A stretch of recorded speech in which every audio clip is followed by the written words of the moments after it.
Hello and welcome to episode 118 of Gamers of the Lost Spark podcast. I'm your host, Antony Chesson, and joining me this week, it's the other Spark on the pod, fresh from his latest mission to find gems of yesteryear. It's the retro hunter himself, Mr. Steve Carter. Hello, sir. How are you doing? I'm not too bad, sir. I'm not too bad. How are you? Good. Yeah, I'm very good. Still recovering from a sore back, as we were just discussing. Pulled my back at the weekend, so I'm still kind of recovering from that. But otherwise not too bad. Not too bad. It snowed again this week, which seems to happen every week I record. So snow watching Yorkshire. Report. Yeah, another snow report. We had a bit of snow last night, so a brief bit of excitement. Across the Yorkshire region again. So, whereas it's probably quite mild down south, I imagine, at the minute. It is. I went out in just a cardigan today. Just a cardigan. Imagine that on 1st of February, going out in a cardigan. Whoa. Just a cardi with patches, obviously, but just a cardi. It was good. Yeah, it was quite nice. The sun was shining. It was lovely. Is there any point in having a cardi if it doesn't have patches, though? Let's be fair. No. We actually get run out of Tunbridge Wells if you don't have patches. So it's like, leave. You're not doing hipster well enough. Yes, leave. Someone called me a hipster today at work. It was really made me chuckle. I was like, I'm really kind of far from... I'm a nerd, I'm a geek, but I'm far from a hipster. But I was saying that last night on a WhatsApp group, we were chatting about an interesting thing, actually. This was really cool, and I won't put you on the spot, but I should have spoke to you before the show. But we did this thing. I think Amazon are doing it right now, and it's to go back to your very first order on Amazon and kind of say what it was and what year it was. So mine was 2002. Mine was 2002. Yeah, I was like OG Amazon.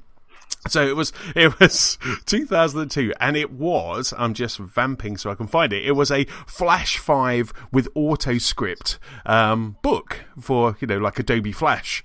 So it was back in my developers days, and that was in 2003. Sorry, not 2002. It was 2003.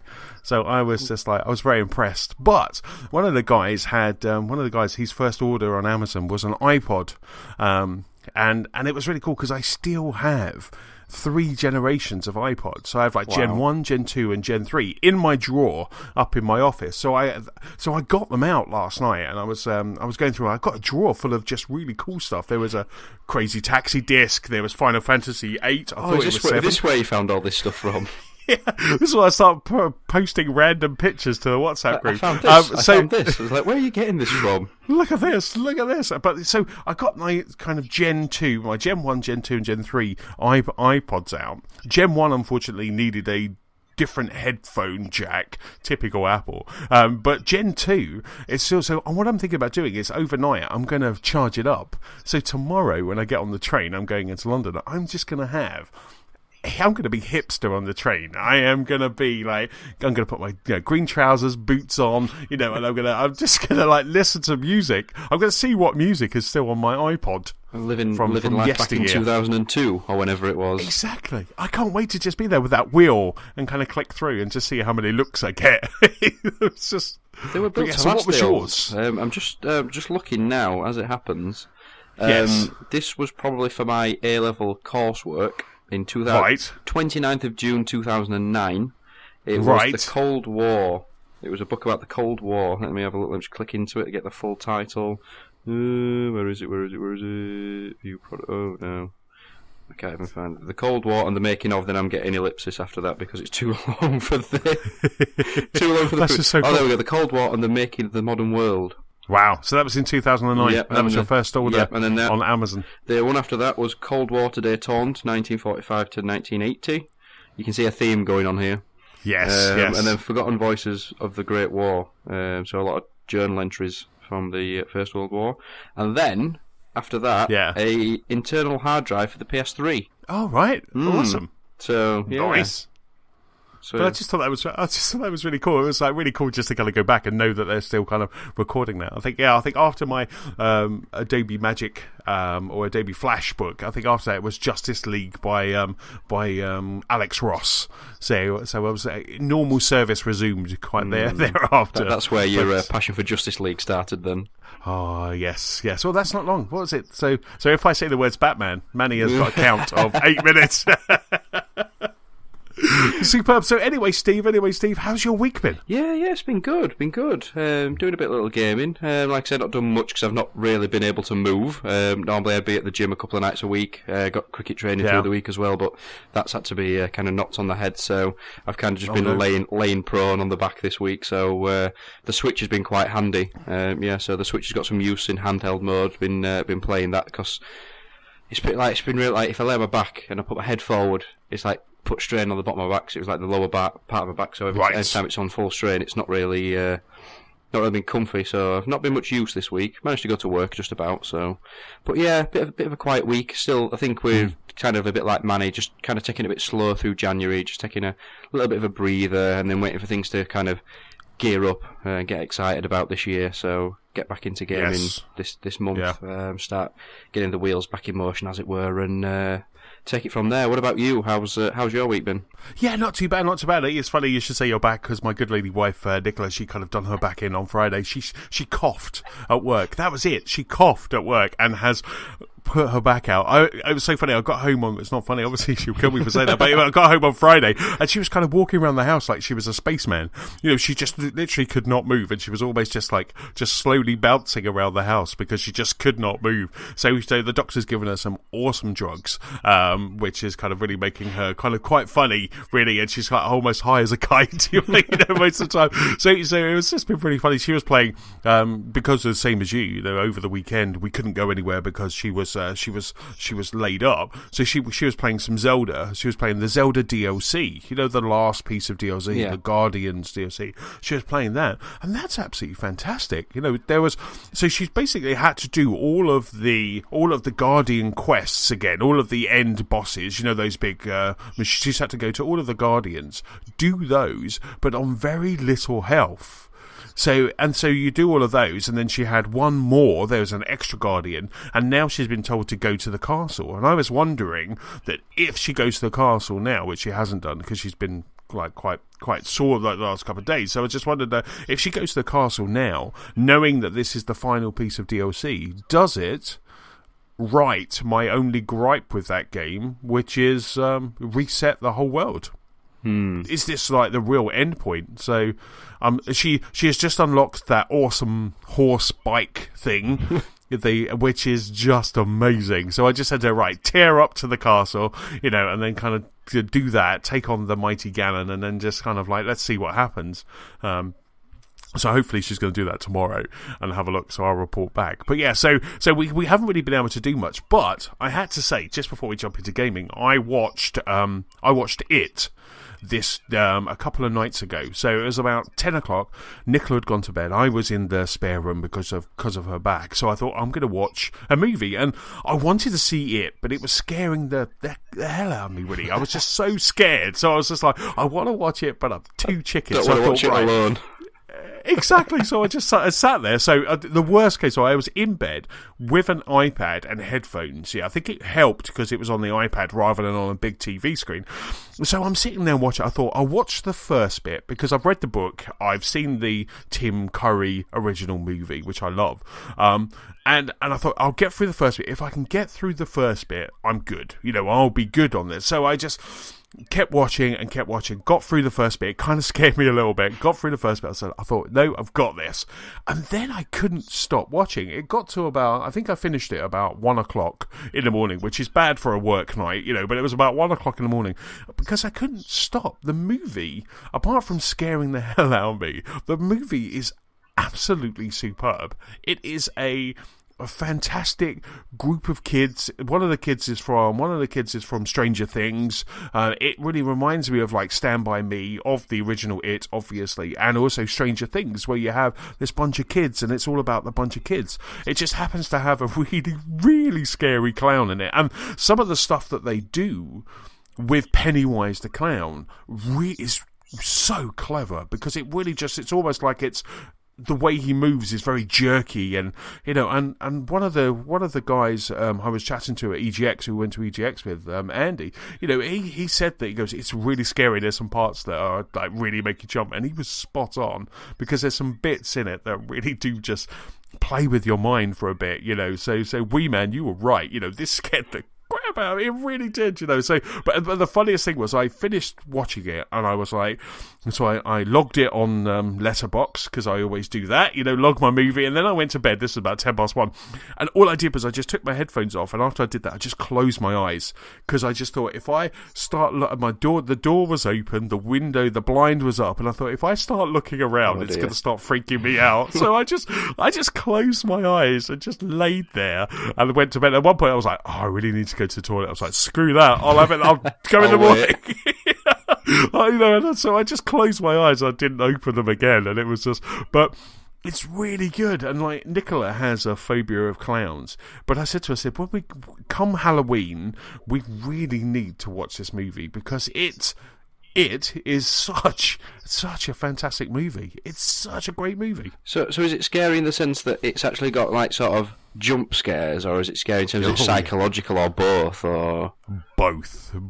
Right. So not only do you have Pennywise the clown, but you also have things that happen in the girl's life as well. So things with her father. You have this horrible bully in the town. You have this other kid who's kind of.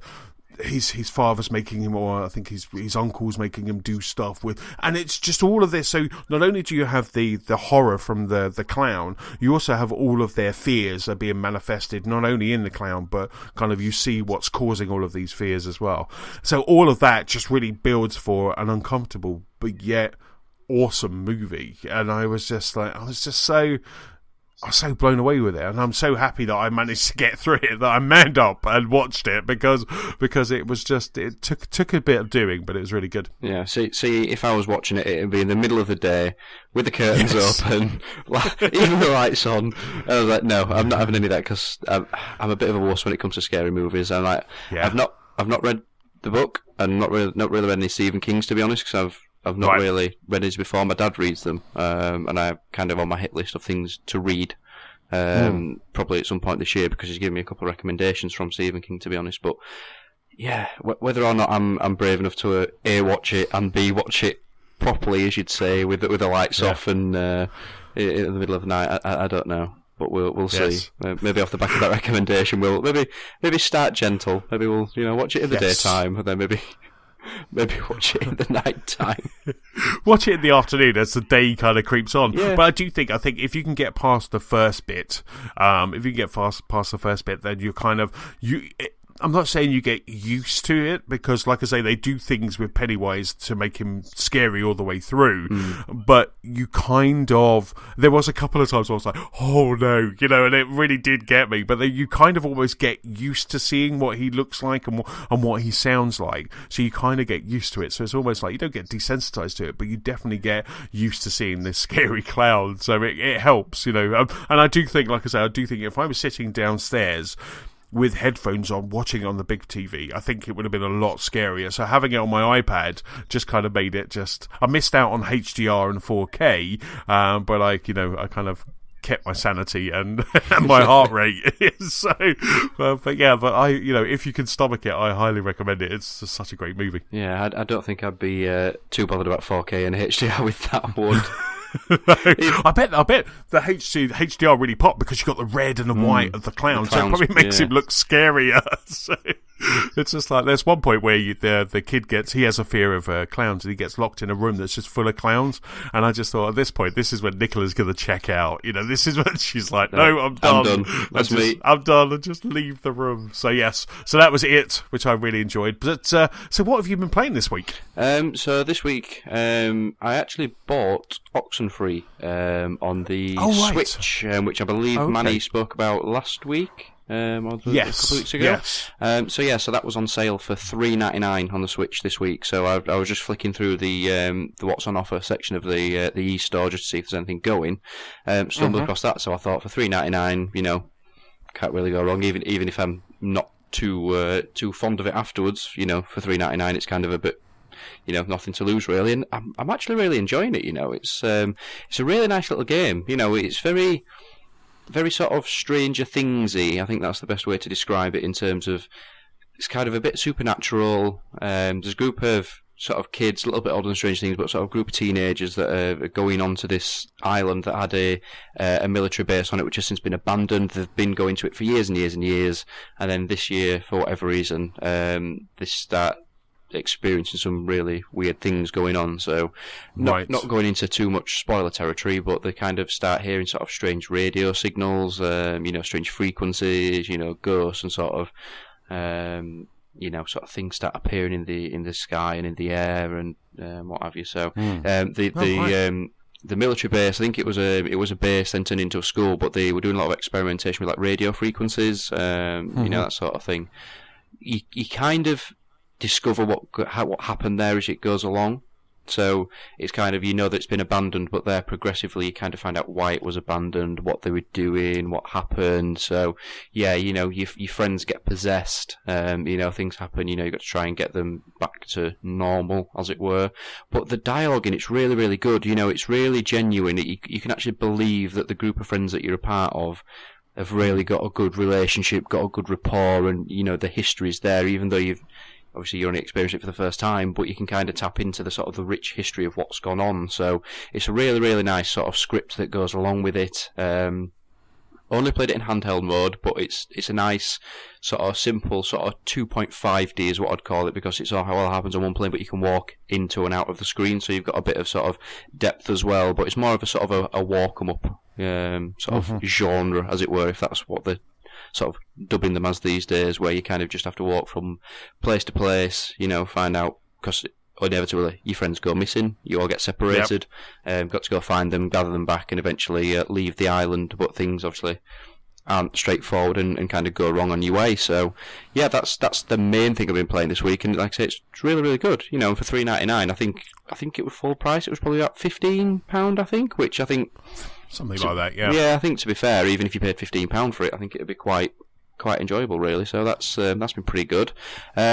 Started Shadow of War beyond my own advice. I was kind of leaving that until I had a bit of spare time, but I got it installed on the PS4. I had a few hours spare, so I started that.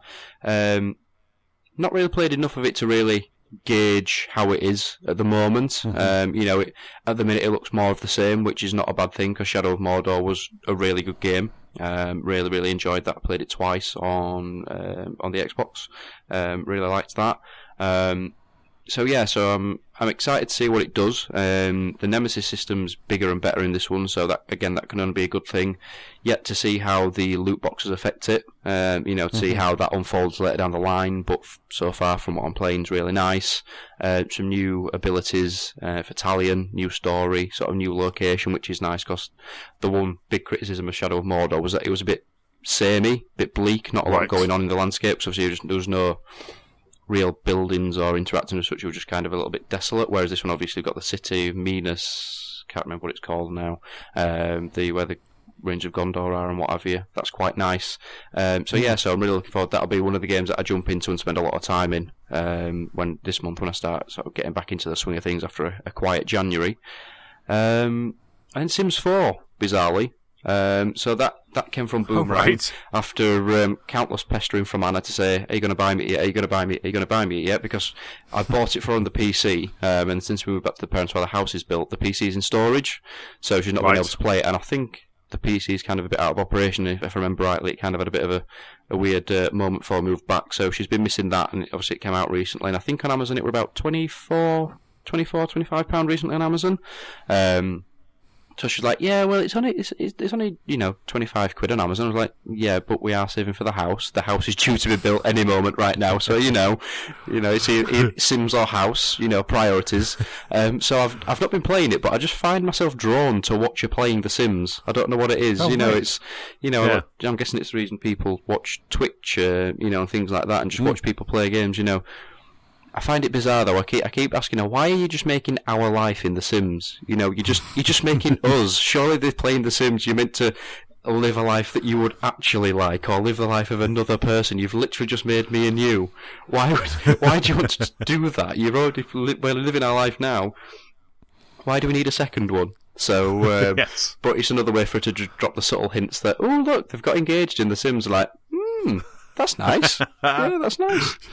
She's building a Steve 2.0. That's what she's doing. I know. The hints get less and less subtle each time, Yes. So, but yeah, I think they've got engaged. They've had a child. They've got the house. I'm a writer. I think I'm a full-time writer, and I think she works on an IT support desk. I think it is. The money on that, I don't know where they get the salaries from on that game, but I think she was doing like IT support for like $60,000 to $70,000 a year. I'm like, yeah, I'll do that. I'll happily do that. Yeah, I'm in the wrong job clearly. So, but yeah, that's where we're at the moment. Hitman turned up from Boomerang this week, so that's due to be installed and then played at some stage. That potentially will be something that I play quite quickly, because obviously they're episodic, or I can just play one episode at a time and just pick that up as and when. But yeah, only hearing good things about it over the course of last year on the pod from yourself and James and Manny. That's my next port of call, I think. So yeah. What about you? What have you been up to this week, games wise? Well, at the weekend, obviously, I think I was talking about it last week, which was the Sea of Thieves beta. So I kind of jumped into the Sea of Thieves beta. I've been playing a lot of that over the weekend. So I kind of wanted to play more, but unfortunately, exactly what a beta's for. But unfortunately, the guys had some problems. There were some server problems. So you go, right, okay. It was like Saturday afternoon. I was like, Nicola kind of stopped playing Zelda. I was like, right, let's play Sea of Thieves. So I got Nicola kind of into it in a big way. And then so I said, right, let's play. And then you go on there like, nope. And it was like, nope, it's not working. You check Twitter and they go, no, we're taking the server offline for 3 hours. I was like, damn it. I was just about to, I wanted to stream. Yeah. I wanted to do that for 3 hours. I put the pirate costume on for nothing. Exactly. I then slope off and get out of my pirate outfit, put my eye back in, and so I but managed to get on Saturday night with a group of friends, which was really good fun. Played after the pod actually last week. James and I jumped on and did a 2-man slope or ship or whatever you want to call the smaller one. So we kind of did the 2-man crew, which was just so much fun because we came across a couple of kind of the big galleons, the 4 players, but James and I ended up just stealthing it. So there was an island where we needed to get a chest. And so our map was telling us to go on there. So what we did was we just hid round the back of the island. So we parked the boat.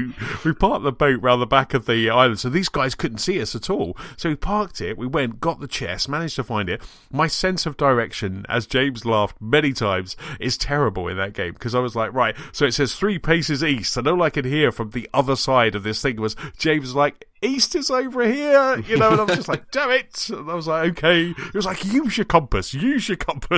So we found the treasure, and then we ran off the island, and as we were leaving, the guys started to like shoot at us. I don't know if they started to follow us. I think they maybe started to follow us, and then another ship came, and you could, in the distance as the sun was setting, you just saw these 2 huge ships just having a battle.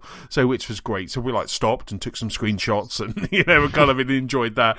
But it was just so much fun. So we just had that. And we just kind of went off, and when we kind of handed our chests in, sailed into the sunset, as it were. Exactly. We sailed into sunset to the next outpost, and then so you kept leveling up, because in the game they started putting the leveling in there as well. So it's just great fun. I then played again with Nicola, and we did the same. We did one where I kept crashing the boat, but we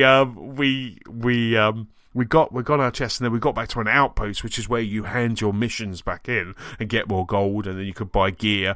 And there was another boat that was there, but they had their sails up. So I said, right, all we need to do is we'll go round the side here, and we'll just kind of run off. So we did that and kind of ran off and checked it all in. It was hilarious though, because I had the big chest that we'd got from one of our quests, and just as I checked it in, something happened on Nicola's screen, and hers just cut back to the main screen, and she got like because all of the Sea of Thieves errors are all beards, so it was like cinnamon beard and this, and it was just which everything about this game is just awesome. So it was just, so she got a cinnamon beard just as I checked in this chest, so I got like about 350 gold coins, and she got nothing. She got a beard. Oh yeah, I was surprised that she was like, I was jumping on the phone to James, going, well, I want my money back. I want my coins. I want my quest coins. Give me my quest coins. And I played again on Saturday night. Unfortunately, we couldn't start a quest on Saturday night, so just a group of us. There was 4 of us. We just decided to just sail around, sail around, sail into storms, and just do that. And that was just without even doing a quest. It was just fun. It was just really good fun. I was firing wee men out of a cannon, which is just always good fun.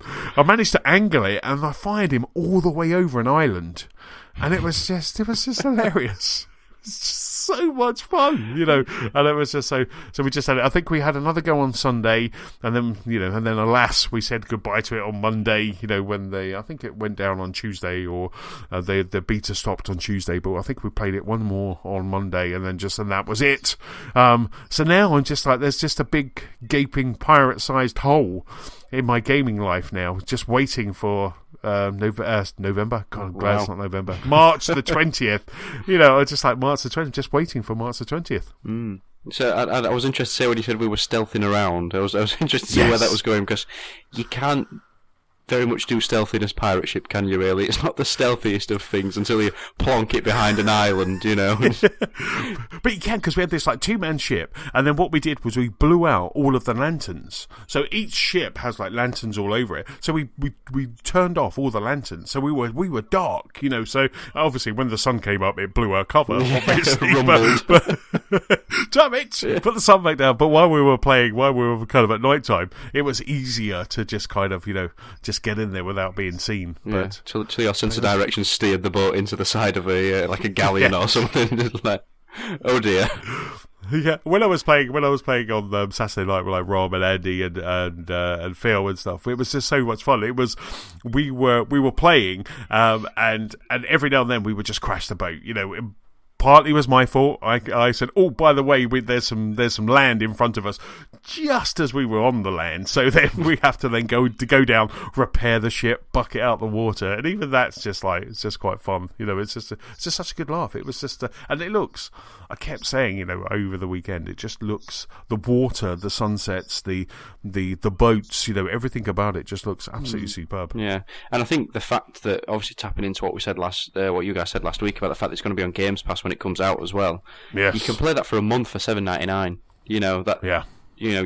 I'm not going to buy it. I'm going to do that because by that time we'll be out on, in the new house. So hopefully, fingers crossed, with the new TV, maybe with a 4K, HD, yes. at least HDR, because we don't have the Xbox One X, but the S does HDR. So even if we've got the the HDR TV, that'll be something. But yeah, to even if it's just for the sake of that month, to play it for that month, for the $7.99, it's it'll be worth it alone. So with the map on that, is it kind of is it a set map, or is it sort of like No Man's Sky? Or is it sort of procedurally generated, or is it all pre-established? Do we know? No, it's pre-established. I mean, what you've got there, you've got this one map. I think, from the beta, it was just the same. Every time you went in, it was the same. Like, this island over here and this island over there, and the outposts are there. So it was just really cool. So you got a map table that when you're on the 2-player boat, it's really good because you can just go behind the steering and you can actually see. You can see the map and see where you are. So that's just fantastic. So yeah, no, it's all just kind of set. But I did the quests were really cool because like what happened as you progress and unlock different tiers, you get to a quest where it's 2 parts. So you get 2 maps, and then one is like, right, they start doing a riddle and you have to go to this one island. So you get to that island. When you land on the island, the second part of the map, or the second part of the quest, unfolds for you as well. So, which was really cool. It was really good. And then there was, find this, and you have to look around the island and try and find where that was, what they were talking about. So it's like, find the shrine of the beetle, and then we were walking around and suddenly we saw this beetle on a rock, and there was all fire around it, so it was like, that must be it. So then you walk 9 paces to the east, or as I did it, probably the west, and so you kind of do that, and then there is your treasure, and then the whole point of that is then to try and then get that back to the outpost before anyone steals it from you or sinks your boat or anything like that. So it was just so much fun. It was just really cool. I really enjoyed it. Yeah, I think that'd be my problem if I've got even got one chest, and I'm trying to cash it in, and somebody kind of steals my booty, as it were. I think I'd end up sulking. Yeah. It's just like, no, that's it. No, I'm not playing it again. They took my gold. Well, that happened the first time Nicola and I played it, because what happened was we were playing it, and that happened. So we did one, and then we said, right, we loaded up, and we presented another quest. We said, let's do a couple of quests, and then we'll go back. Similar to what we did with Borderlands. You would do stuff, and then you would then go and turn it back in.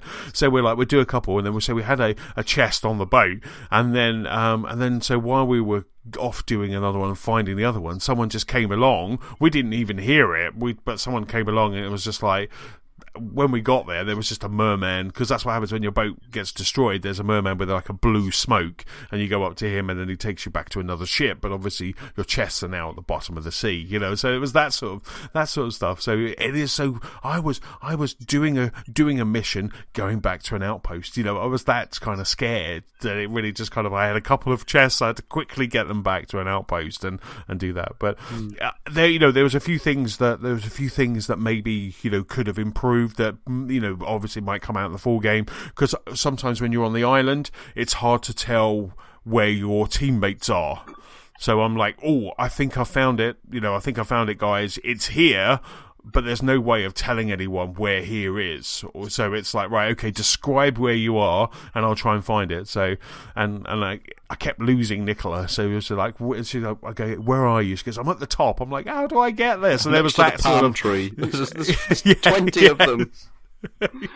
I'm right by a skelly, and it's that sort of stuff. So losing your teammate when you're on the island, unless you're kind of close to each other, that kind of, because it's like, I was too busy looking around the environment because it was so gorgeous, turn around and Nicola's gone. She's hightailing it off into the sunset. So I was just like, damn it, I don't know where you are. So it was like little things like that. But apart from that, it looks, I can't wait. March cannot come soon enough. Yeah.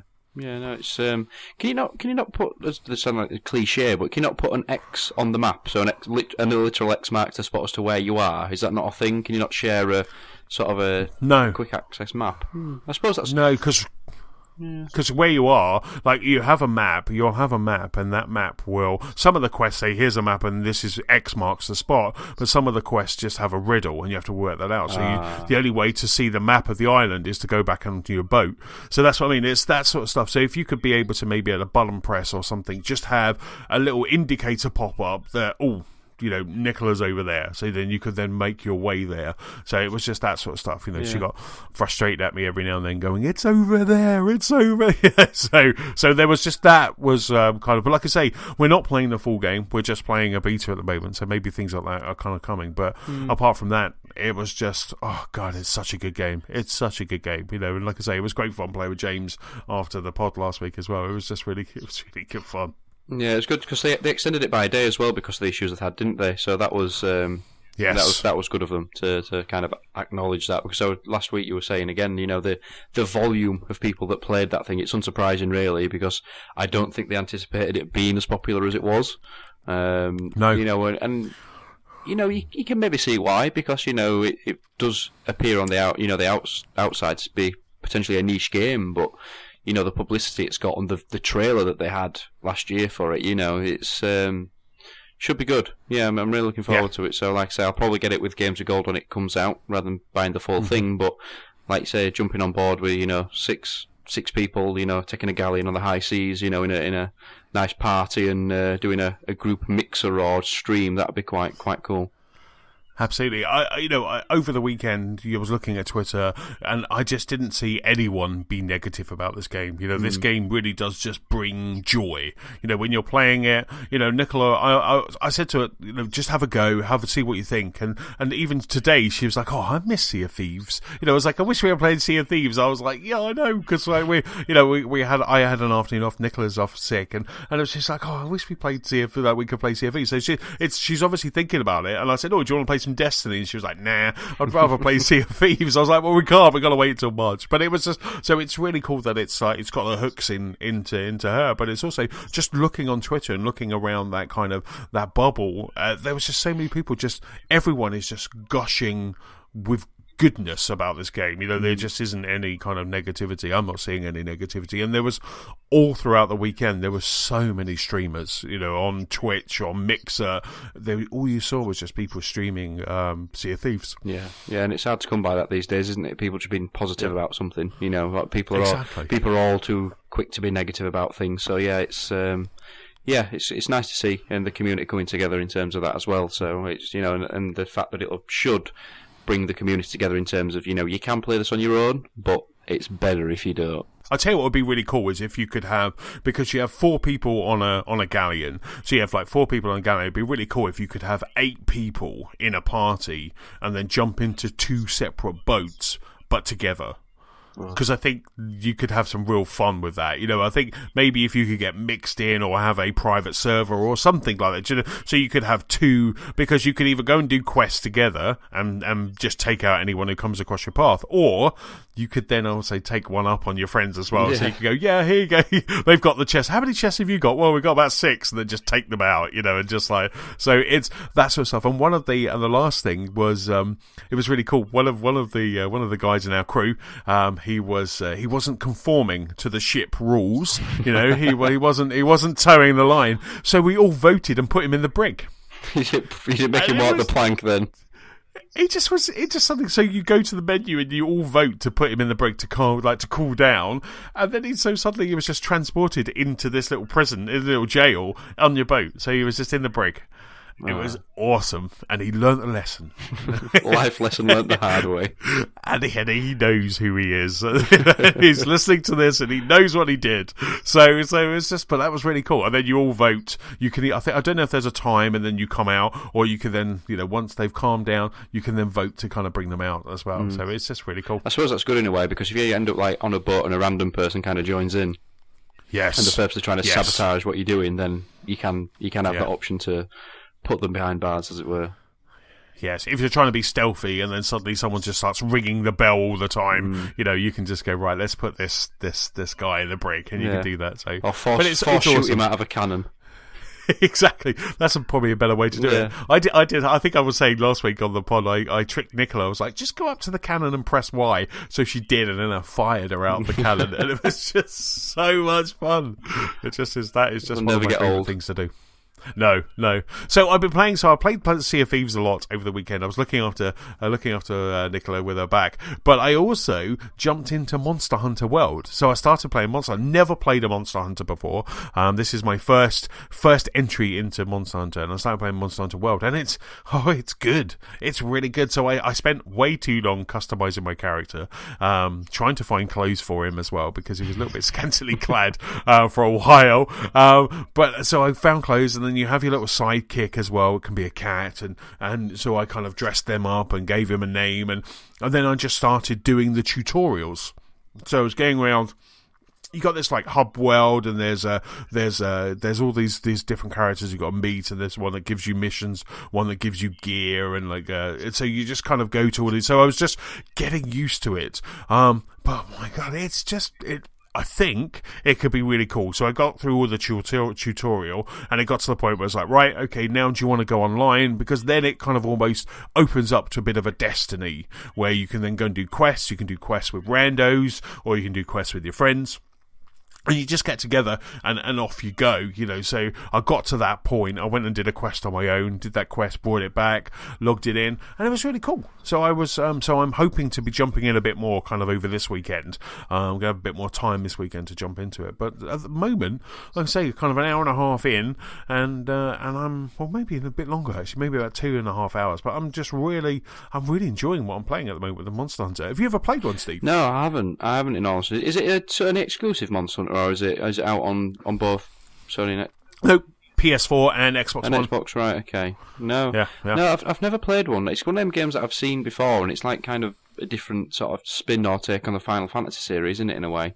Yes. But yeah, I mean, I've never been the biggest online sort of gamer. And to me, with the internet wars as much as anything, that online games that push you to go online are not always the best for me. So. Something that I know it's the biggest thing about that game, isn't it? I think that it's kind of online, like you say, to play with some randomers and some just your friends to go, tackle some big beasts and wrangle them. So, but no, I've not played it. I've never played it before. I've seen it.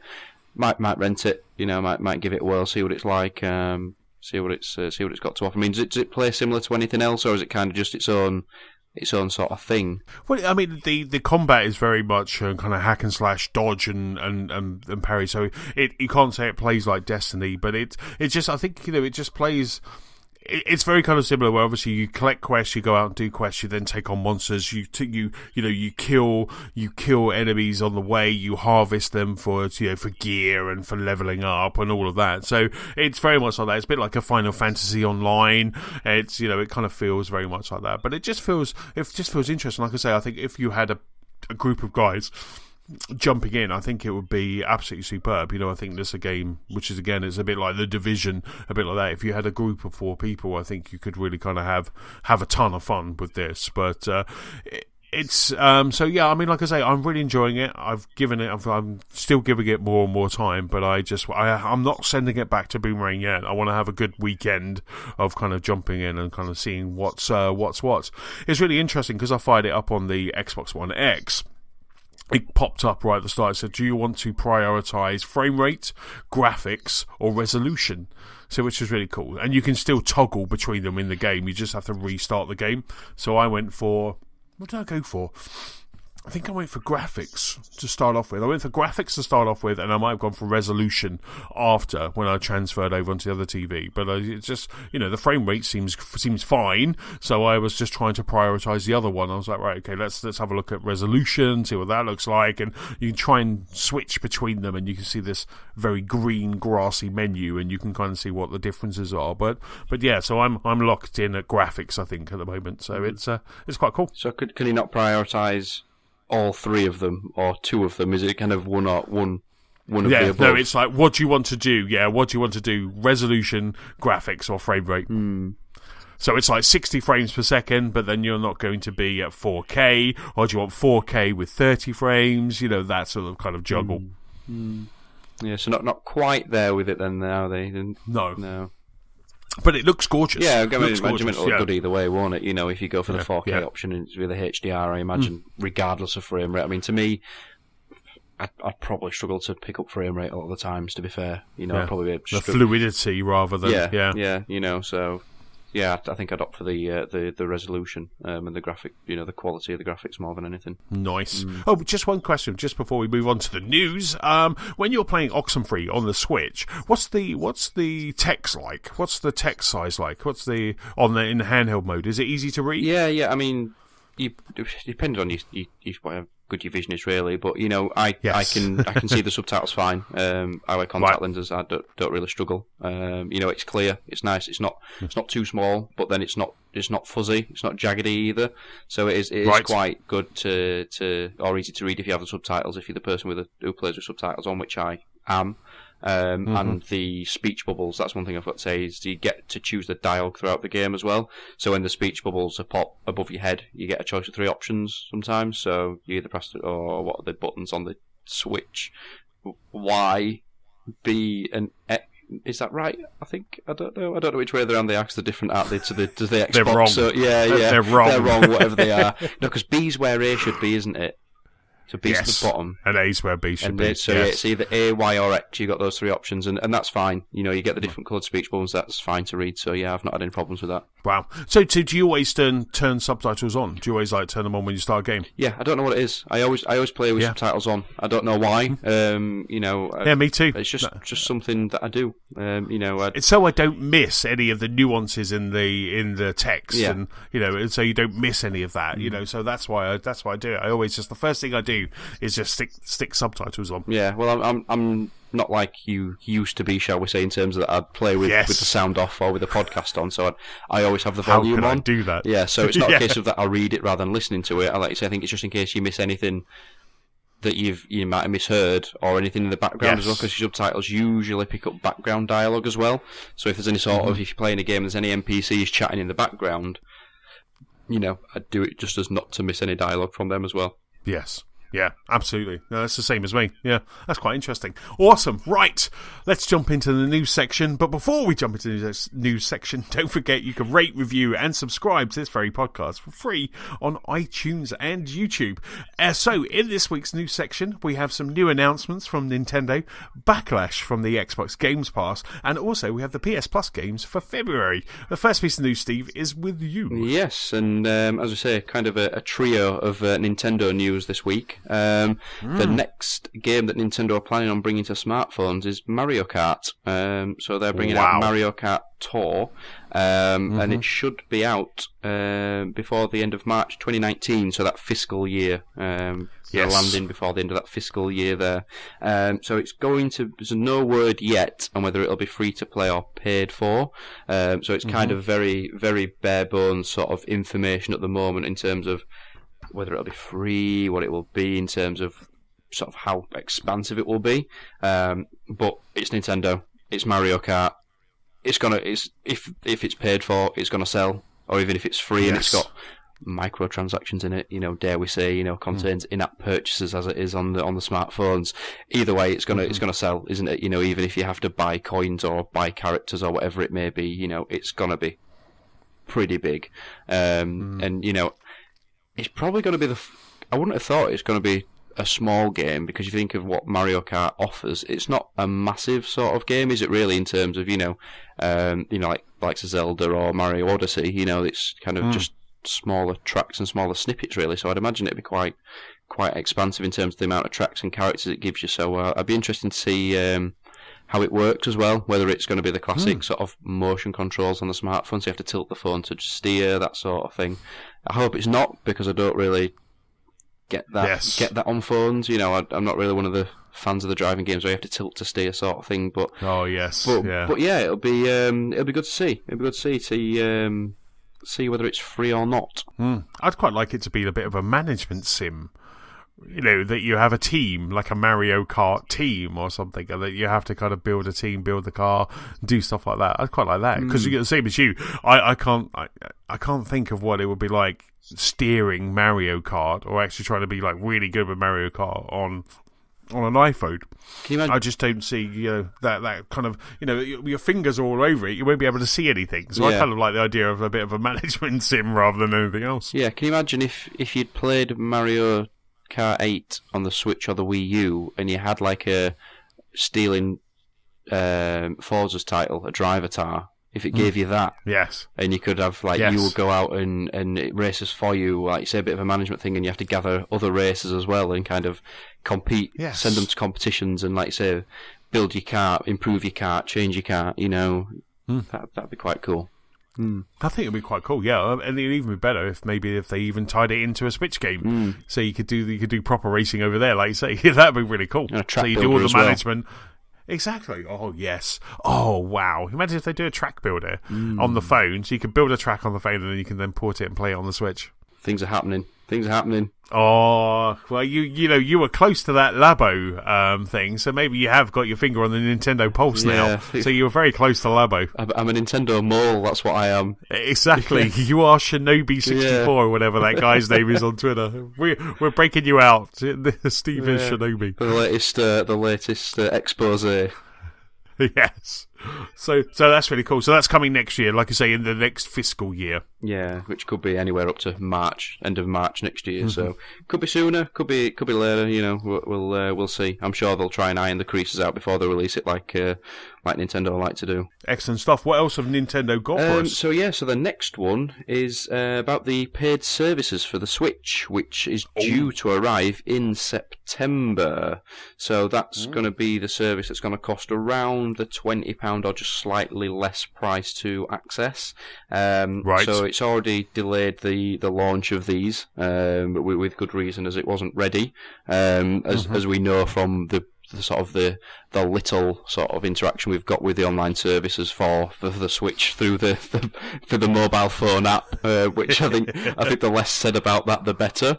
Yes. But yeah, they're still listing the perk on the website about an ongoing access to a library of classic games with added online play. So that suggests that the older games that are going to be on there will have some sort of online functionality, which would be quite interesting to see. So whether or not the older games comes to life, sort of your old classic Mario, Super Mario World, that sort of thing. You can get some multiplayer or some co-op on there. Or, thinking outside the box, if we get a virtual console and get some GameCube games on there, bring the old multiplayer back from the GameCube titles. That'd be quite cool. But yes, information's quite thin on the ground regards to that, but we know it's definitely coming this year. And same with games. If they're going to delay it for a good reason, I'd rather they did it, because I'm not missing anything from the Switch by not having this online service at the moment. I don't need it to have that. If it's going to start getting games that give you multiplayer, like say older classic titles or new titles, then fair enough. But at the moment, I'm happy with it being sort of an offline or solo device, as it were, to just play single player experiences on. So I'm happy with that at the minute. Next, the final bit of news, should I say, is we've mentioned this in a podcast probably back end of last year, is the Nintendo have confirmed the Mario movie. So it is something that they are doing. Wow. Thank the Lord it's going to be an animated movie. So it's not going to be a real life thing. So it's in development with Illumination Entertainment, the guys behind Despicable Me and the Minions. So yes, quite a bit of talent there, a bit of pedigree there for them to work on. So it'll be interesting to see what they can come up with. See what the story is going to be, which I imagine is going to be Princess Peach gets kidnapped again. Spoiler alert, should I say? Spoilers. So there's no word on the release date yet. So it's kind of a bit sort of scarce, the news that we've got, but things are happening. Things happening this year for Nintendo. Yes. So we said it, I think in the Game of the Year podcast end of last year, that Nintendo had to do things this year, because at the moment they're sort of the first party things are looking a bit thin on the ground. They had a big 2017, but 2018 needs to be the year where they prove that they've got the longevity. Yes. They can compete with the likes of the Xbox One X and the PS4 Pro. That no, they can't compete in terms of the tech, but they can compete in terms of the experiences they're delivering. And, I'd go watch a Mario movie. Why not? Me too.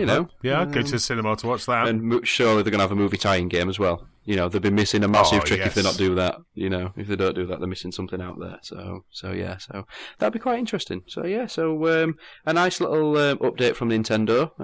Getting it in dribs and drabs. But yes, it's should be a good year. I also saw in the news that Nintendo Switch has now sold more units than the Wii U in its entire life cycle. So we haven't even had a year of the Switch yet, and it's sold more than the Wii U in its entire 4-year run that the Wii U has had. Yeah. So that's just incredible. Switches are still flying off the shelf. Yeah, and you can see why. You can see. Mm-hmm. The Wii U was a bit of an experiment, wasn't it, really? You can see what they were trying to do, and the Switch is what they were trying to do. I think pretty much everyone said it, that if you just had the pad alone, that would be a good, in a more sort of, a more hand- and user-friendly, design, that would be the ideal sort of experience for the games. Obviously you could play the games on that screen, but it wasn't the best screen. It was kind of a bit, it felt a bit cheap. Cheaply put together. So, but if anyone can afford to do that sort of experimentation, it's Nintendo. I mean, it's still sold, but like you say, to outsell that in 12 months to its 4 years, it's that's promising signs. So, if you think, even if we get Virtual Console or one of the next game that's going to be sort of a system seller, those numbers are just going to be astronomical by the end of this year. Absolutely. And you've got to think that if the Switch Online service is coming in September, is there a game that's coming with it? Are they going to put out a game with it like Smash, Smash Brothers or something like that, alongside? Because you wouldn't just go, okay, we're now online, give us. So you would probably say, here's Virtual Console, here's a game, here's a AAA game that you've all been waiting for, go for it. Yeah, they have to do. They can't just launch it and go, there you go, that's £20. £20, please. Done. Yes. Yeah. There has to be some draw into it as well. So yeah. So it's really interesting. So like I say, I think the Switch definitely is though. I mean, with the other guys, with Nintendo and PlayStation, you're like, right, okay. So we've got Games Pass has just come out, but we're kind of almost waiting for E3. So it's May before we get anything else. But with Nintendo, you just don't know because they just release it on a whim and whenever they feel like it. So you're always kind of like, oh, what are Nintendo doing this week? Where the other guys are a little bit more regimented, where we're like, okay, we know, I've listened to a couple of Microsoft podcasts, like Major Nelson's podcast, and they're already talking about E3. So you know that you're probably not going to get many announcements until E3 now. But like I say, but with Nintendo, they just keep coming. They just keep coming with these announcements, and they always seem to keep it under wraps as well. You never really see a leak from Nintendo, or you never see a leak of what's coming. Like the Labo, that came out of nowhere. And they'll just say, "Oh, we're doing a mini direct tomorrow." It's just like, okay. That's just out of nowhere. So, whereas Microsoft or Sony will say there's something coming in like 3 or 4 weeks' time, and in that build-up, someone will say something, then they've kind of got to come out and say, all right, yeah, it's coming out, but we'll talk about it soon, someone's leaked it again. But yeah, with Nintendo, it's always under wraps. Always under wraps. Yes. Always keep you guessing. Well, exactly. I mean, I always love that they always kind of bring stuff to all of the manufacturers always bring something to the E3 that you weren't aware of. But you're right. I try to, especially on the run up to E3, I try to go a bit dark before. So we'll kind of do the show before E3, and then between the show and then E3, I like to try and stay away from the news because I want to go into those things not knowing anything. I don't want to go, okay, right, show me Fable, show me this, show me that. So it's quite nice to actually kind of have some surprises. It's quite nice to be surprised and excited with everyone else, isn't it? Yeah, well, that's it. We don't get many surprises these days in terms of the leaks that come out. There's always somebody somewhere that knows somebody who knows somebody or works in game and they've seen the promotional material. They've opened the poster box too soon or whatever it might be. So yeah, it is nice to be kind of like, ooh, I wasn't expecting that, or I didn't see that coming back. Because at the minute, as we know, there's quite a big revival at the minute of getting old games back. An updated sort of modern version. So when those things are happening, you kind of want to be surprised or taken aback by that rather than going, yeah, I knew about that last week.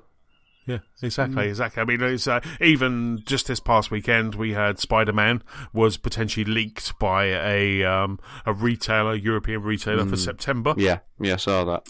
So, which is pretty much spot on to James's prediction of that. It would be kind of, I thought it would be early this year, but he was like, no, that's definitely going to be September, and he's spot on. Yeah. Hat off to him. What with him doing that and you in Labo, it's like people we are have going to start both talking.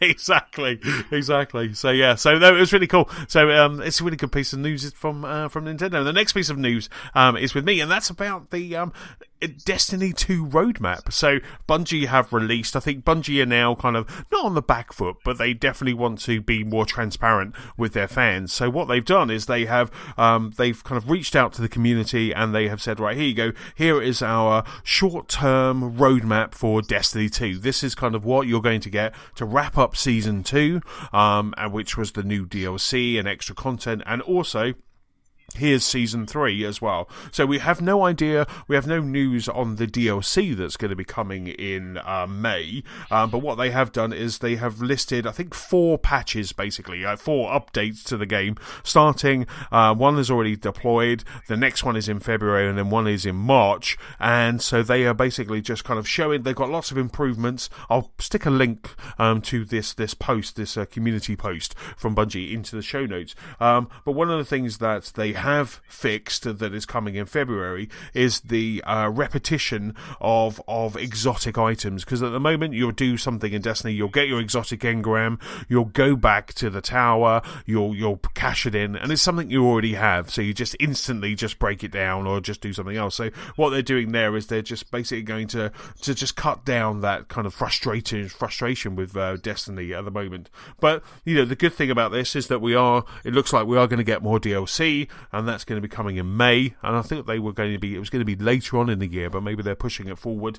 So this is really good. It's really nice to see them now from being very much kind of quite secretive. I think they've got caught out on a few things, such as the exotic repetition, etc. And they have definitely learned from that. And they're now saying, okay, this is what we're going to be fixing over the next kind of 6 months. Yeah, I mean, have they given any sort of indication of how long they plan this to last in terms of years? Because they said, each, they intended on to have sort of 5-year span for each one. I mean, how long did we have with the original Destiny? Did we have about 4 years with that? I think was that about right? So about 3? Was it about 3? About 2 or 3 years? 4 years, yeah. So it'd be interesting to see how long they see it lasting beyond this sort of roadmap, as it were. Because that was the main criticism or sort of worry about it, wasn't it? That they were going to just do one of these every year, which they can't clearly. But by the same token, they don't want to make it too long before it gets too tedious. So I know Destiny 2 is not really constrained by the last gen hardware, but even still, it could still kind of get a bit sort of tedious, a bit boring, depending on how they take it, what they do with it. So it'll be interesting to see as to what they bring out in terms of the actual content, the story modes, the missions. I've seen in the description they're going to be sort of increasing the multiplayer aspect of it, aren't they? But to me, Destiny wasn't about the sort of the PvP mode. It was more about the co-op, the expansive adventure, going to a different planet and doing these missions, these raids, these strikes. So, if I still played it, which I don't, it'd be nice to see more content focused around that. The co-op stuff rather than PvP stuff. I know people do want that, but to me, Destiny's not that game, or shouldn't be that game. No. But they're always going to put it in there because that's going to attract people on its own merit, isn't it? So if they take PvP out, they'll probably lose sales. And I know, does that still have a bearing on your progression in the main game as well, the PvP? I think it's separate, but you can obviously buy new armor, buy new gear that you can buy that's Crucible only. So you build that by kind of Iron Banner and stuff like that. So you can get some really cool outfits and some really good weapons by doing Iron Banner, and it does help your overall progression as well by doing some things in the Crucible. And the weekly challenges that you have, one of them or two of them is always going to be Crucible related as well. Yeah. Yeah, so, but yeah, it's good to see them, give them to be clear. I like transparency, I like them being honest. That's the main thing. To kind of settle people's worries, because as we know, they've not been the best, have they, Bungie, recently with Destiny 2, so it's good to see them kind of reach out to the community to say, this is what we're going to be doing, please, be assured that we are still working on it and what's coming, and hopefully stick around. Exactly, and like I say, if Season 3 is coming in May and Season 3 comes with another piece of DLC, that means it's been 6 months since the last piece, because I think the last piece of DLC, which I haven't played yet actually, that dropped in November, and I bought the kind of Uber edition, so I got kind of access to 2 pieces of DLC, so that dropped in November, and this drops in May, so that's like a good 6 months in between. But you're right, they need to give this stuff for people to come back. It's almost like you get Destiny back off the shelf and plug it in when these DLC drops, and that's what it is for me. It's like when the new DLC comes out, that's when I play Destiny again. I'm never going to go, I fancy a bit of PvP, so I'm going to fire up Destiny. It's probably as you say, it's probably one of the last things I'd fire up to play some PvP. I'd rather do Halo or Gears or something like that. Yeah, well, that's it. I mean, I'm not the sort of the biggest PvP online player anyway. No. Again, with the internet as it is. Anna bought me Call of Duty World War II for Christmas, and I've literally just played the campaign on it. I've not gone anywhere near the online as of yet. I will when we move out potentially, but I'm just not that sort of gamer anymore. I feel old, and I'm not old. I feel like I've matured when I'm potentially beyond my years. I'm a mature gamer now. I feel I might be beyond my time, but no. When I was younger, it was about playing Call of Duty, night in, night out, playing Call of Duty. Started with Call of Duty 2 on the Xbox 360, playing that, then COD 3, then COD 4, But I think I just got fatigue of it, when it started getting silly, when you started getting Modern Warfare 2, Modern Warfare 3, then going into like the future stuff and robots, lasers, death lasers, that sort of thing. I think that kind of wore me down a little bit, so I'm more now at the point where we've got this hardware, we've got the technology. I want games to be more serious now. So, games have to be fun, but to me, like, I love Call of Duty World War II, but to me, it could step up. It could be a bit more serious, a bit more gritty, a bit more real. But again, that's not what sell games, is it? So they're not going to do that because they just want to appeal to people who's going, here's guns, shoot each other, run away. Yes. So yeah. I'd love to know the percentage of people that the first time they fire up Call of Duty, which way do they go? Do they go to the left? Do they take the blue pill or the red pill? Which way do they go? Do they go campaign or multiplayer? It'd be really interesting to see which way you go. But, I'm very much in your camp. I just play those for the campaign, and thanks to Boomerang, I just rent it now and then send it back. And because I play the campaign, that's it. Sometimes I have a go of zombies, like with my nephew, play zombies, and that's good fun. But even that confuses me now. Even that, it's like, I play it and I'm like, I got to level 4, but my nephew Will, he's just like all over it. He's like, right, you need to go do this, you need to go do this, and you need to like stab them for the first 5 levels, and even that's got convoluted. So I'm with you. I'm kind of, I like more kind of like, the thing that I'm enjoying right now in those kind of games is jumping in with a group of friends and playing it. The Division, the Sea of Thieves, Halo, Gears, all of that sort of stuff. It's just jumping in with a group of guys and then just playing those games, and that's what I'm enjoying. Even PUBG is better, is better with friends, and I just quite like that. I'd rather do that than running around just kind of killing strangers or being killed by strangers in my case. With your trusty sense of direction. Exactly. Go left. What? The other left? That is left. So, yes. That is left. That is that. Yeah. So that's Destiny 2. We'll keep an eye on that. And like I say, hopefully we're going to fire up the other expansion and just kind of keep going on that. But I'll update in later pods. So Steve, the next piece of news, sir, is with you. Yeah. And I think you mentioned in the introduction, and we briefly skirted around the subject of Games Pass. But yes, I think you kind of predicted this last week. That there's been a little bit of a backlash to Microsoft Games Pass, which, like I say, you kind of touched upon it last week, that for the price, and like we've touched on it tonight, that the price that you're paying, the $17.99 a month, is kind of not really encouraging people to buy games when they come out. For like I said, Sea of Thieves comes out on launch day, you can just subscribe to Games Pass, download it, and away you go. And it's going to have all the first-party stuff, Crackdown 3, State of Decay 2, Sea of Thieves, that sort of thing, that are all going to be there. And some independent retailers, some chains have been saying that they're probably going to stop stocking Microsoft games as a result of this, because ultimately it is going to diminish their profits. It's going to reduce people going into the stores, into the shops, and it's tough. It's tough for the old bricks and mortar stores for retail at the moment. The likes of Amazon, Boomerang. It's difficult out there because one of the things I hate to see is when people bash the likes of Game for charging too much for games. They don't have a choice. They rely on game sales and that's it. Whereas Amazon, supermarkets, other people, they're like loss leaders. It doesn't matter how much they sell them for, even if they make a small sort of profit on them, because they sell other things. They sell so much more.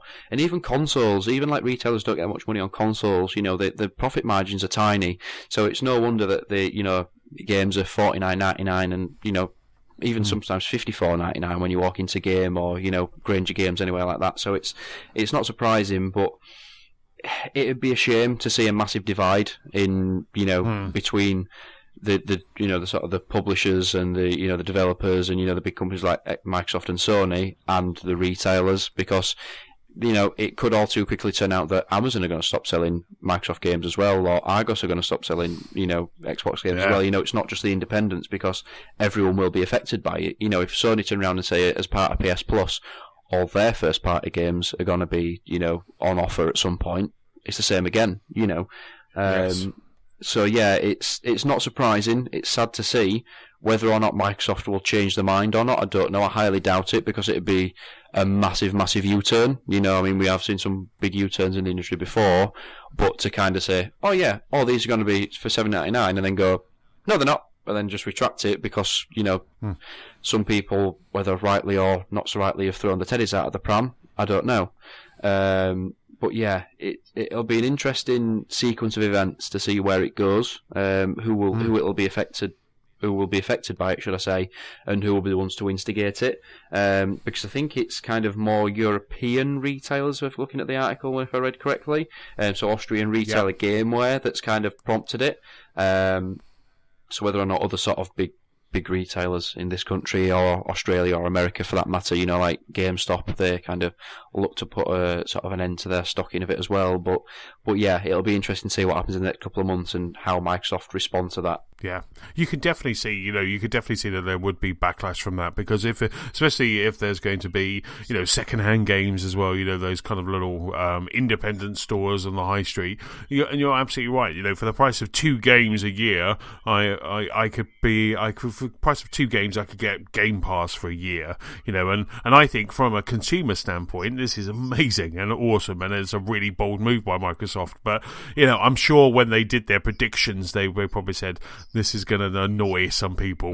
Some people are going to drop off. I mean, looking at that article that you put this on gamesindustry.biz, that there's actually some people there that are going to stop stocking Xboxes as well, and obviously what Microsoft don't want is they don't want the likes of Amazon. I doubt if Amazon would ever stop stocking an Xbox, but you wouldn't want Amazon going, well, we're not going to stock those anymore, because that just gives the competition a leg up, doesn't it? That it's easier to get hold of a PlayStation or a Switch than it is Xbox. Because you imagine going into Game and Game have boycotted. Imagine like in a world where Game had boycotted selling Xbox. You just go in there and it'll be like Switch over this side and a PlayStation 4 over the other side. But there's always going to be those third party titles that you're going to need to buy, aren't there? There's always going to be those, your Assassins, your Call of Duty. Little Johnny's got an Xbox, so you need to buy him that somewhere. I can never see a future where Microsoft have said, come over EA, the next game from EA is X Pass or Games Pass exclusive. You could never see that, because that would then, I think if they started doing that would then really annoy the bricks and mortar and those other stores. But like you say, you can see why the likes of Sony and Nintendo might start rubbing their hands together at the opportunity, because if they see an opportunity to seize upon it, like Sony did with Microsoft E3 when they won, and the PS4 was launching, with the whole second-hand games and that sort of thing. Kind of like they're straight for the juggler with that, weren't they? And imagine now if they could do something to kind of say, oh well, we support our retailers, we support the and we won't stab our retailers in the back and this sort of thing. So you could see them really, really honing in on that. But again, I don't like the fanboyism. I don't like the divide in the market. I don't like this mudslinging between Microsoft and Sony. Rivalry is good for the industry, but I don't like it when they start sort of bagging on each other, shall we say, or anything like that. They just got to respect each other's territory. One's got one thing, the other's got another thing, and people will go to one or the other, or have both. And see what happens. But knowing Sony, knowing Microsoft, if anything goes, badly, Sony will be straight swooping all over Microsoft's airspace and saying, right, well, here, have this stock instead, stock our stuff instead, and then Microsoft not been able to get back in retail. So yeah, it's we'll see. But at the same time, and at the other side of that coin, you can probably see if it's just the independents, and you never want an independent to shut down, because it's quite nice that they're still there.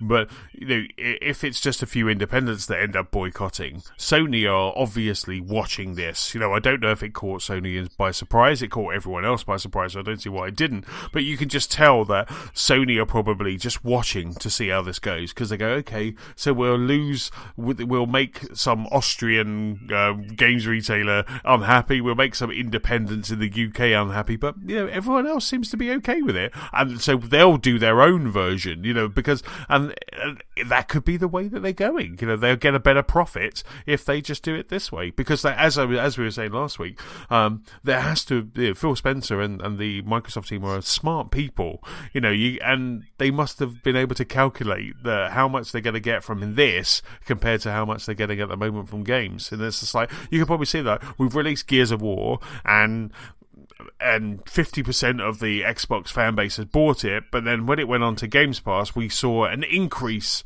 in download. So you could probably they're probably looking at all of those figures, and again, kind of similar to what we're saying with Sea of Thieves, a lot of people are saying this is good. It's just the retailers that are not, but a lot of people are saying actually this is good.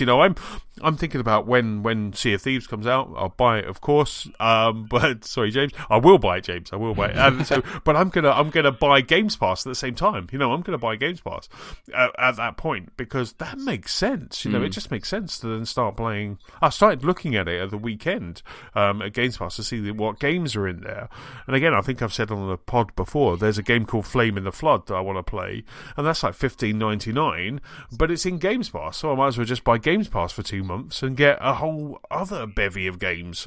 So if I was in a drought right now, there was just so many games in Games Pass that I could play. Yeah, it'd be interesting to see what percentage that Microsoft would get from pure game sales, though, in terms of what their cut would be, because in terms of selling like a disc or a retail copy of the likes of Sea of Thieves, what would their cut of that actually be? Because if it's around that sort of mark anyway, they're not losing out, are they? Because they're not really. If that's equal to what they'd get anyway, so if they say for every game that sells at £40, they get £10 of it, they're losing £3. But the volume of what they'll get, probably compared to what they'd get in comparison to people forking out £40 for a game, probably maybe double that amount.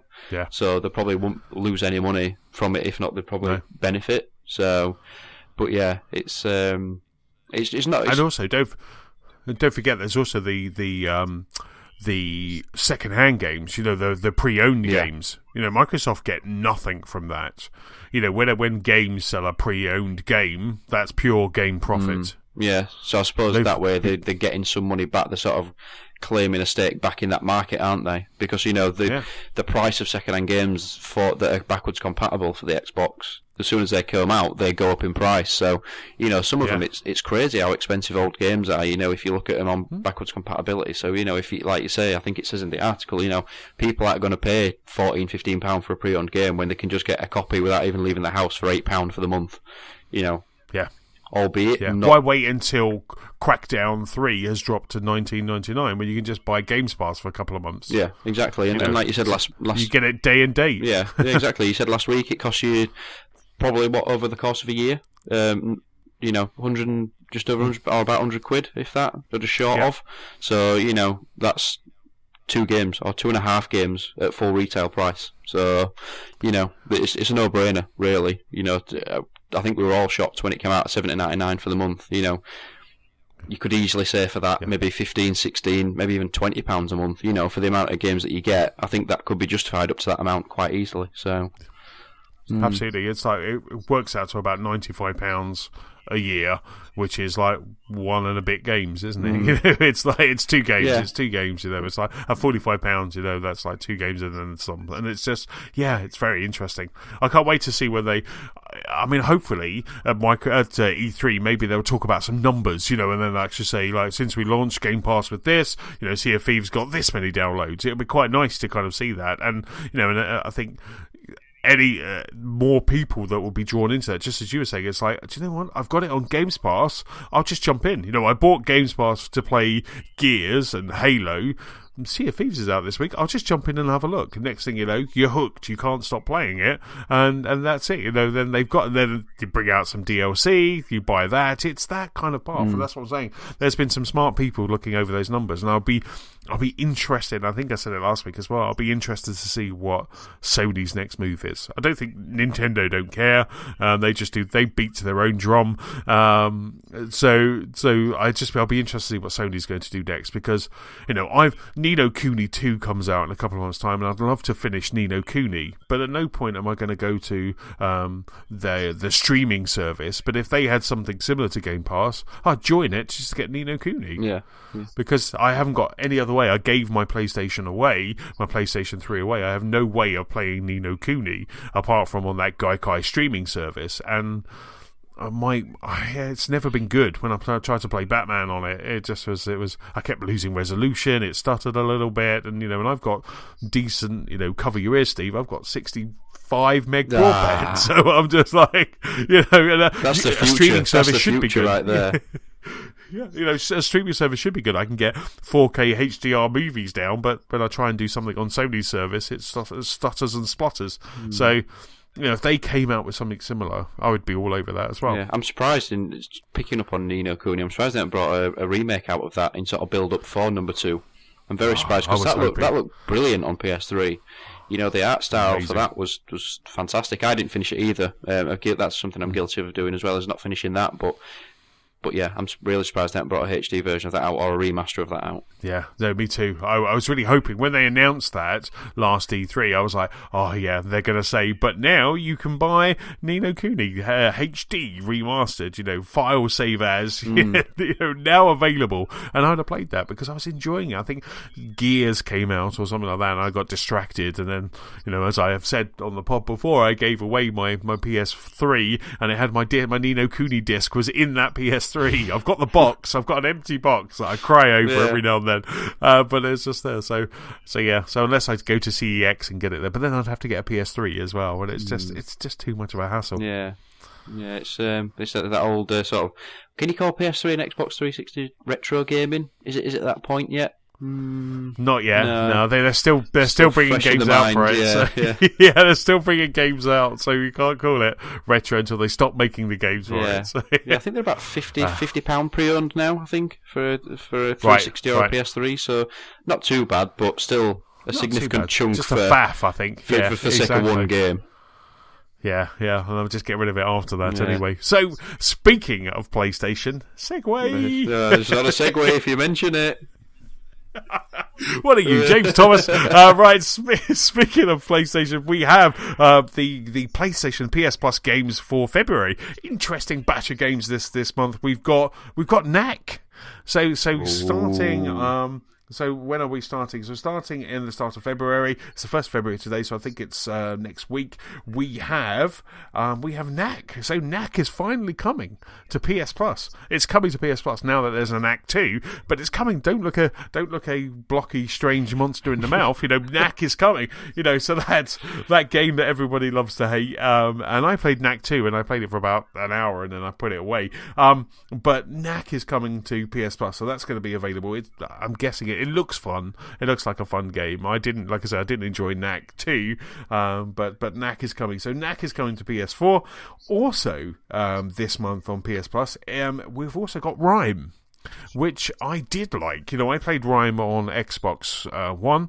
Rime is kind of like it's kind of billed as a kind of a Zelda-esque game. It's a very short, condensed version. Lots of puzzles, some very obscure puzzles in Rime, but it's a really good game. I think it may have been Darren, James, and myself. I think all played Rime and enjoyed it. I think we had some problems with some of the puzzles, some moving around, some shadows and things like that you had to do, but enjoyed it. I remember kind of playing it through over a weekend and got to the end and just I enjoyed my time with Rime. It even had a strange story that unveils towards the end, and it even left me just kind of sitting there just watching the credits, and I think I tweeted to the developer and said that there was an incredible story. So there's some, it's a really good game, and especially as it's free, it's worthwhile picking up if you have a PS Plus subscription, and it's going to be available in February. Is it just me that doesn't get excited by this list of games?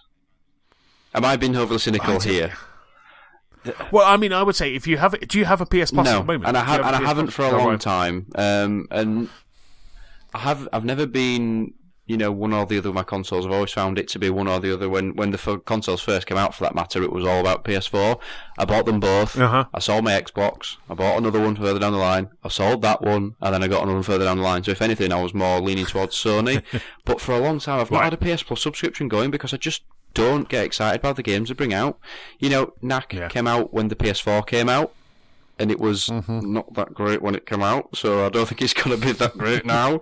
We've got Knack 2. It's a beloved franchise. It's probably got a cult following somewhere. But I get that Sony were all about sort of indie publishers, indie titles, that sort of thing, but, bring at least one big game out over the for the month. At least one PS4 game for the month or something big, something significant to bring out. Because at least Microsoft do that. With their gold subscription.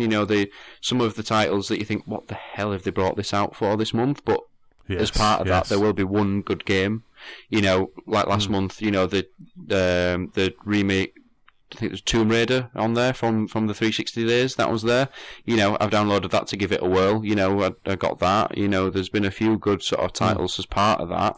Their gold program. But these I just flatline. I see that and just like, these are games that I probably wouldn't even rent from Boomerang. So why would I pay for a subscription service to get them for free? So Rime probably does pique my interest a little bit, but not to the point where I'd get the subscription just for that. Yes. I would definitely say rent Rime for the Switch from Boomerang. Is it on the Switch? Because it's available. Yeah, it is. It's available as a physical copy. I saw it the other day, actually, and I said, "Oh, that'd be quite cool," because I'm going to go away in a couple of weeks' time. And I thought, I need a game. I was thinking, I might play that again, or have something to play. So Rime is definitely available on the Switch. I'm sure I saw it in the Boomerang store as a physical, whether it's coming out, but it's worth a weekend, of playing it. Well, that's it. And I found that the Switch is the perfect platform for indie games. We were playing the likes of Oxenfree, and other games that are coming out for it. Just having that in your hand to play, just something to play while maybe your full focus isn't on the game, or you're not looking to play a serious game. You don't have to boot the full console and play it on the TV. You can just play it in the palm of your hand. That to me is the ideal platform for indie games. So if something came out for that, I would opt to play it on that. So like a massive confession here, I've not played Rocket League before. And that is something I play on the Switch because I just think that would be a good game to play on the Switch. Just play it in, to have it in handheld rather than playing it on the TV. So I think there are certain games that suit it, and indie games are definitely the thing for me to play on Switch. So if anything, if it's on Boomerang, I will be putting it on my list now and just playing it on the Switch instead. Yeah, absolutely. I'm sure it is. I'm pretty sure when I was looking through, like I said, I was just looking through trying to figure out, I think Nicola's going to be playing Picross. She's going to take James's advice and play Picross while we're away. She's still got Mario Rabbids and Ukulele to play. So she's going to be playing those. And I was just looking, what can I play? And I was going through. Oxenfree kind of piqued my interest. I think Night in the Woods is coming. It may even be out today. There was a couple of other indie titles. I was like, I quite like that. I think is it Celeste that Matt is talking about at the moment? That looks like it could be interesting, a bit of a twitchy jumper, kind of a bit like Super Meat Boy, there's that sort of stuff. And you're right, it's Microsoft is doing a really good job at the ID at Xbox. Switch is doing a really good job at the indies. And it's quite interesting to see that the console that really kick-started indies again, which was the PS4, is almost kind of lagging behind a little. And they should use PS Plus as a showcase for some new indies, which they have done. Broforce, Rocket League, all of these ones previously, they have really showcased some really good indie titles. So we need some more. So we've got Knack and Rime coming. We've also got Spelunker HD, Muggin Soul Z on PS3, Exile End on PS Vita, Grand Kingdom is also on PS Vita and PlayStation 4. I don't know what any of those games are, but also as a bonus game, you've got Starblood Arena on PSVR as well. So at least they're giving you some VR titles as well. This is like they've been giving you a couple of VR titles recently. If you have PSVR, for the five people that have one. That. Yes, I might dust mine off soon because I'm starting to build up a backlog of games that I should be playing that I've either been sent a code for or have had on PS Plus. So I might just kind of download it and have a play for a weekend. I put it on for a night. Also, kind of one of the guys in a group was also talking about Star Trek Bridge Crew as well. So I might have a night of kind of playing that again because I really enjoyed that. That was so much fun. So yeah, they also have. I don't know if this is just in the US because I'm looking at PlayStation Blog in the US. They also have Gems of War. You get a PS Plus starter pack from February 13th to March 13th, and this includes 2,500 souls to level up your new troops. I had a quick look at what Gems of War was. It looks like a match-free puzzler with a bit of RPG, so they're trying to kind of throw in something else there. But yeah, so it's an interesting, I think both kind of Xbox and PlayStation Plus this month have been a bit kind of, I'm looking forward to Crazy Taxi. Can't wait to play Crazy Taxi, even if it doesn't have the Weezer soundtrack that Manny was upset about last week. But I'm looking forward to that. But yeah, I mean, I don't think I'll even bother with Knack. I really don't. I mean, I might download Rime again, but it's just, I just don't know. But yeah, it's good. Like I say, if you haven't played it, if you're on PS4, I do urge you to try Rime. It's free. It's a puzzler. It's quite interesting. It's a very relaxing puzzler. So there was a couple of bits in the game that got a little bit frustrating. There was one where you're in darkness, and a bit of a cheat for that, I turned the brightness up on my TV and I could see where I needed to go, which worked well. But it's definitely worthwhile just kind of having a bit of a play. Yeah, and like I say, if it's on the Switch now, or you can get a physical copy on there, I'm just going to whack it on there. Yes, there's still no incentive for me to reactivate my PS Plus membership just yet. So no, there's definitely nothing in there. Keep that money in the account. Exactly, there's definitely nothing in there. I mean, it's like I say, my PlayStation has been, unfortunately, it's been kind of just unboxed. We had good news today. We got some news from our insurance company that the movie room's going to start being built back up again, which is good. But my poor PlayStation's just been sat there, so I've basically just not used 3 months of PS Plus subscription that I've paid for, and so it's just such a shame. But I still go online, I still go on the app and bag the games, and that's why I've been like bagging the PSVR games and stuff like that, because it's like I say, if you have an active PS Plus subscription, it's always worthwhile downloading those games just for maybe a rainy Sunday when you can just kind of go through and just go, do you know what, I'll play that, I'll have a go at that, which is exactly what Game Pass is going to be good for as well, isn't it? Well, that's it. But if you think you can do all that with Game Pass, I think you'd have to be at the bottom of the bottom of the bottom of the scraping the barrel to go to those titles, wouldn't you, to say, I've literally exhausted all other channels and all I have left is Knack. For me, I'd have to go through the PS4, the Xbox One, then I'd have to go through the Xbox, the GameCube, the PS2, the Game Boy, I'd have to go through all that, and I still think Knack would get left there. Still think he'd be sat the there. iOS App Store. You'd go to the App Store first before you played that. Yeah, exactly. Think of all the free games you can get on the App Store now. Exactly. That are not Knack. That are not Knack. Yeah. Excellent stuff. And on that note, that's about it for this episode.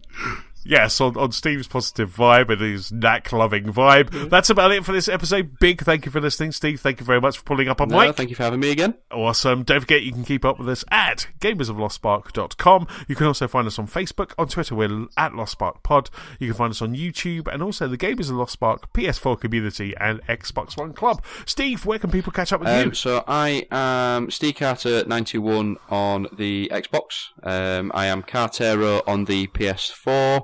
And I am Steve_Carter91 on Twitter. Excellent stuff for me. I am Chessman on Xbox Live and Nintendo Switch, PS-Chessman on the PlayStation Network, and Chessman UK on Twitter. Don't forget, if you have any feedback, please send it to our email address. That's feedback@gamerslostspark.com.